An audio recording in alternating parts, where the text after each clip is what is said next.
मित्रांनो, मी 21 दिवसाचं जे चॅलेंज चालू केलं आहे त्यामध्ये कालच्या एपिसोडमध्ये आपण पहिलाच जो भाग होता त्यामध्ये आपण पाहिलं बेसिक वन लाईनवरून कसं ड्रॉइंग ऑब्झर्वेशन करायचं कुठल्याही गोष्टीचं. तर आज आपण त्याच 3 फिगर घेऊन म्हणजे जे फोटोग्राफ्स घेतले होते कालच्या एपिसोडमध्ये तेच एपिसोडमधले 3 फोटोग्राफ्स घेऊन आजच्या एपिसोडमध्ये दुसऱ्या भागात यामध्ये मी तुम्हाला त्याच्या पुढची स्टेप म्हणजे ते ब्लॉकिंग कसं करून घ्यायचं किंवा स्क्वेअरमध्ये कुठल्याही गोष्टी एलिमेंट्स कसे स्क्वेअर किंवा भौमितिक आकारामध्ये कसे बघायचे डिवाइड कसे करून घ्यायचे हे आज आपण बघणार आहोत.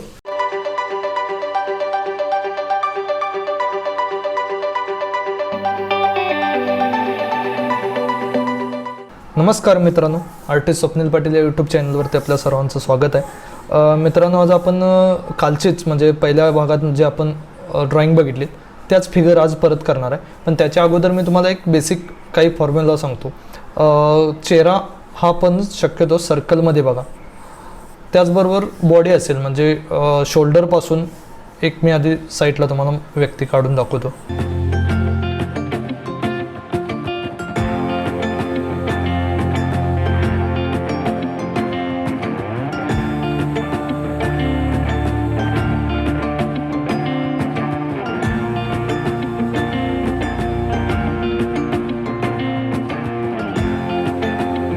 डिवाइड कसं करायचं हे तुम्हाला मी आता सांगेन.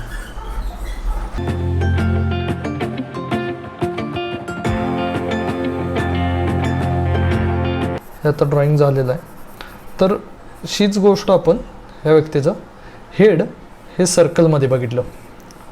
एक गोल आहे, थोडासा तो लंबट गोल काढा लांब असा, कारण चेहऱ्याची ठेवण ही सर्कल प्युअर सर्कल नसतो, थोडासा लंबट असतो.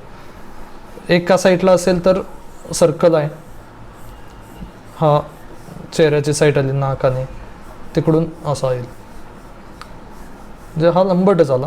ही समोरची बाजू, ही साईडची बाजू. इथं असं नाक येतं, इथं नाक येतं. हे आता झालं साईडचं. त्याचबरोबर मग इथून आपण शोल्डरपासून इथं बघितलं कमरेपर्यंत. तर ह्यात एक तर जेंट्सचं तुम्ही शक्यतो आयत काढू शकता ॲज इट इज असा. आता हाच समोरून झाला. साईटवरून असेल कोणत्याही तर थोडीशी त्याची ही बाजू दिसेल. म्हणजे तुम्ही आता थोडंसं असा, हे सगळे आयत आहेत ते आयतामध्ये बघा. हे झालं साईट. तर हीच गोष्ट कंबर, हा कमरेचा सीटचा भाग बघितला तर एक छोटा तुम्ही परत स्क्वेअर काढा आयत. हा चौकोना 100% येणार नाही, थोडा आयताकृतीची. त्याच नंतर लांब. आता इथं आयत असेल तरी पण याला राऊंड बघा, ते कंटेनर बघा.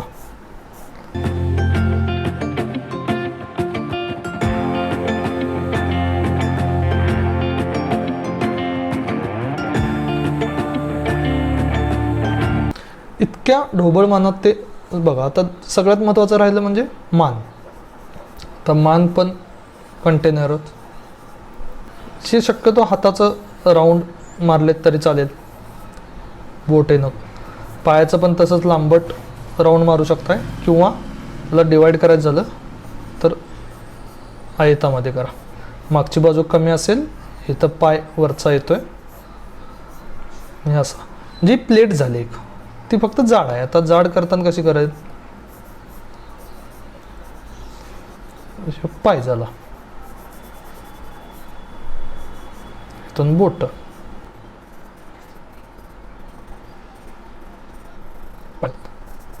इतक्या सिंपल आणि भौमितिक आकारामध्ये जे मी काल म्हटलं होतं तुम्हाला त्यामध्ये हे असं ड्रॉइंग पहिल्यांदा बघा. मग कोणती व्यक्ती असेल, काही असेल समोर तुमच्या एलिमेंट्स म्हणजे मानवनिर्मित कुठली पोज असेल तर ह्यातूनच ती डिवाईड होणार. तर ह्याचबरोबर आता आपण हे जॉईंट कसं होतात हे तुम्हाला लक्षात आलं. आता आपण बघूया पुढं कालची फिगर एक स्क्रीनवरती तुम्हाला साईटला दाखवेनच. पण त्याचबरोबर आता काल आपण एका रेषेत पहिल्यांदा बघितलं, आज पण मी एक रेष मारून घेणार.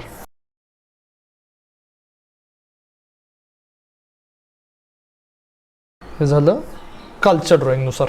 आता ह्यामध्ये डिवाईड करायचं म्हणजे आता मी पहिल्यांदा काय सांगितलं, कंटेनर मानेचा, चेहऱ्याचा सर्कल झालेला आहे. त्यानंतर मान हा कंटेनर झाला. त्यानंतर बॉडी. आता इथं जेंट्स आणि लेडीजमध्ये हा फरक होतो की फरक म्हणण्यापेक्षा दोन्हीकडे असतं, पण मी इथं एकाच ह्याच्यात दाखवलं. इथं तुम्ही छातीचा भाग परत करू शकताय, पोट आणि डिवाईड करू शकता ह्या पण ड्रॉईंगमध्ये. तर इथं मी आत्ता ते करतो. इथं कंबर आली. त्यानंतर सीट कमरेचा भाग थोडासा जाड आला लेडीजचा. त्यानंतर परत कंटेनर.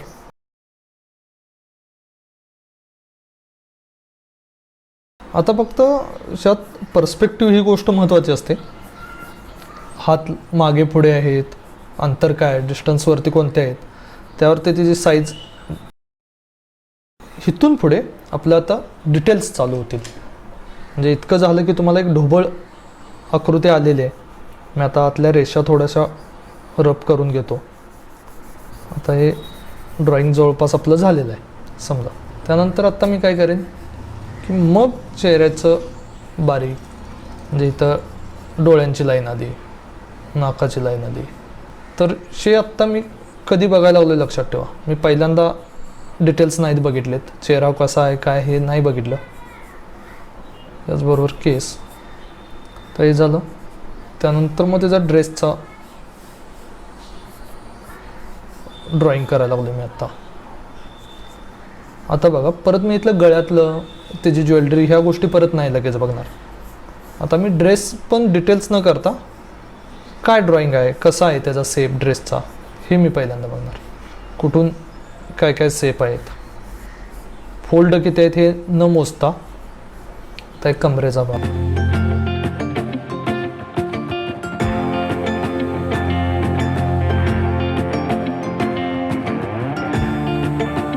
जवळपास आता तुम्हाला लक्षात आलं असेल त्या फिगरच्या आपण किती जवळ आलेलो आहे त्या पोजच्या.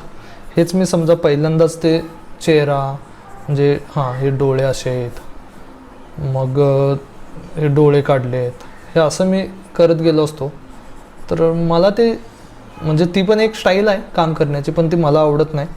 कारण मला असं वाटतं थोडंसं आपण चुकलं की हे सगळं खोडावं लागतं डिटेल्स आपण केलेलं. हे असं करत जाण्यापेक्षा, इतकं डिटेल्स काढण्यापेक्षा हे बरं वाटतं मला. आता बघा हे जवळपास तुम्हाला लक्षात आलं असेल काय झालेलं आहे ड्रॉइंग. इथून पुढं आता आपण त्याचे केसांचा डीप भरून घेऊया.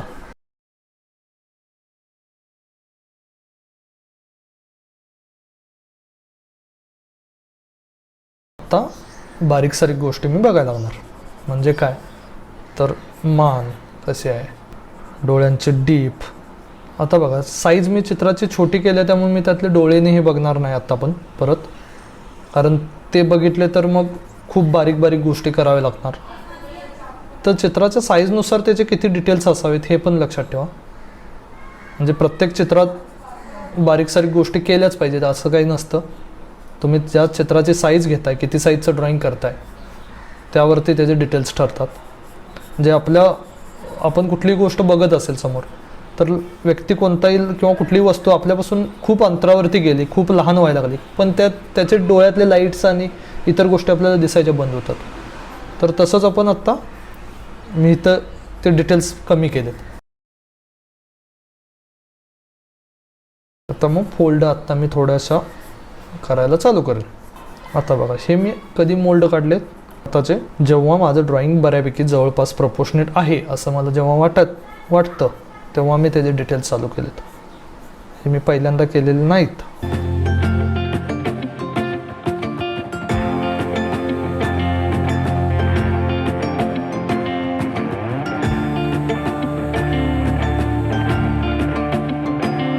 ओके, ड्रेसची फोल्ड. आणि ही खूप ड्रेस हे चेंज होणारी गोष्ट असते ही फोल्ड. तर ती सेम जशी दिसते फोटोत किंवा समोरच्या व्यक्तीत, ह्यासाठी मॉडेलवरनं करा का म्हणतात, तर चेंज होत असणाऱ्या गोष्टी आहेत त्या, हलत राहतात कपड्यांचे. त्यामुळं तुम्ही जेवढं सिम्पल करायला लागाल, जेवढं सहज करायला लागाल, त्यावेळी ते लाईव्ह वाटेल. नाहीतर तुम्ही ॲज इट इज सगळं बघितलं, म्हणजे मी इथल्या फोल्ड मोजून काढल्या, तर ते फोटोवरून केलं हे पण जाणवेल. आणि त्याचं जे हालचाली असतात, नॅचरलपणा असतो चित्रातला, तो निघून जातो. त्यामुळे एक ओव्हरऑल बघायला शिका पहिल्यांदा. स्केच म्हणता येईल याला थोडंसं. इतक्या लेवलला हे ड्रॉइंग करायचं असेल तर तुम्हाला या अशा स्टेपमध्ये तुम्ही गेला तर तुम्हाला स्टेप बाय स्टेप ह्या गोष्टी कळतील. ओके, आपण पुढचं एक बघूया. तर हे पण ड्रॉइंग तसंच. काल मी ह्याची पण सुरुवात अशाच लेवलला एका रेषेत केली होती. तुम्हाला आठवत असेलच, नसेल आठवत तर कालचा एपिसोड बघा. 21 दिवसाचं जे चॅलेंज आहे त्यामधला पहिला एपिसोड आहे तो. आता हीच फिगर मी थोडीशी मोठ्या साईजला करतो.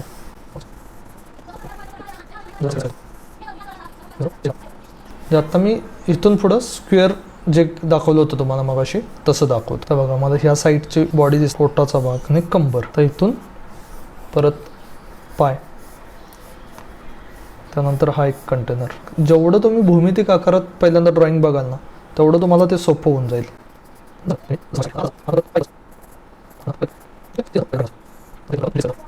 हे केल्यामुळं तुम्हाला एक बाह्य रेषा किंवा आपल्याला एक तिची पोझिशन, रचना काय असावी चित्राची.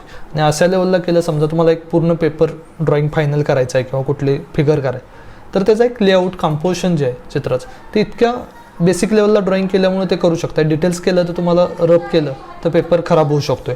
त्यासाठी असंच ड्रॉइंग करा. माझा पेन्सिल बदलतो. ओके, तर आत्ता बघा, मी आता इथून त्याचे जे पोज आहेत चेहऱ्याचा,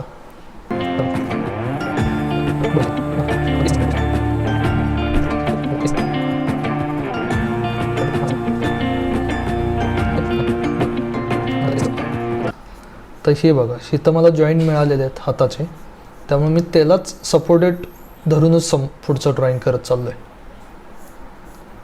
तर थोडंसं मी ड्रॉइंग मगाशी रेषा आत मारली होती, कारण हाताची ठेवून एक तिरकी रेषा आहे आणि मग असे आहे. म्हणजे लयबद्ध रेष किंवा स्ट्रेट रेषा ह्यामध्ये डिवाईड केल्यामुळं मला ही लयबद्ध आहे, ही स्ट्रेट आहे. तसाच हात मी आता काढणार. तर हे झालं हाताचं ड्रॉइंग. त्याचबरोबर ही लाईन तिरकी आहे हे लक्षात ठेवा. इथून शोल्डर चालू झाला.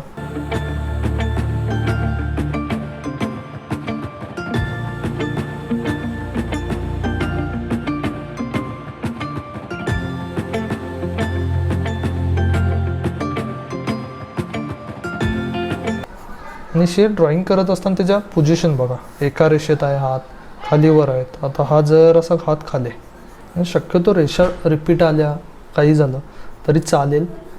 एकाच रेषेत ड्रॉइंग आलं पाहिजे असं नाही. हे स्टाईलवरती आहे पहिली गोष्ट आणि सरावावरती आहे.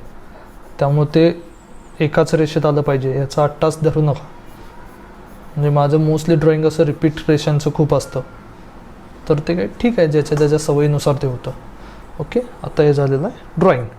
यानंतर मी पुढे जाऊन आत्ता याचे परत डिटेल्स बघायचे आहेत. म्हणजे मी आता मास बघेन केसाचा.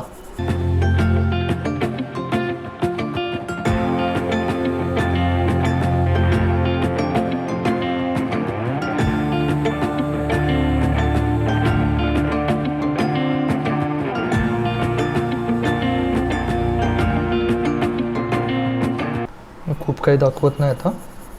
तुम्हाला एक बेसिक चित्र कसं करावं हे लक्षात आलं असेल. त्यामुळे नंतर तुम्ही फोल्डरने हे बघू शकताय. तुम्ही हे पाहिलेलंच आहे भूमितिक आकारामध्ये त्याचं डिव्हिजन कसं करायचं आणि मग डिटेल्सकडे कसं जायचं. तर ह्या गोष्टी मी ज्या शेअर करतोय, तुम्हाला सांगतोय, तर त्या तुम्ही नक्कीच फॉलो करा. हा माझा एक फॉर्म्युला आहे. मी आत्तापर्यंत जे स्केचेस केलेत किंवा ड्रॉइंग केले, तर मी अकॅडमिक तुम्हाला आत्ता शिकवत नाही, म्हणजे ॲनाटॉमी थेअरी ह्या किंवा सांगत नाही. याचं कारण की त्या खूप क्लिष्ट वाटतील, तुम्हाला अवघड वाटतील. तर मी जसं फॉलो करत गेलो, मी जसं ड्रॉइंग डेव्हलप केलं तसंच छोट्या छोट्या गोष्टीतून तुम्हाला आत्ता मी ह्या टिप्स देतोय. ओके, भेटू पुढच्या भागात. बाय.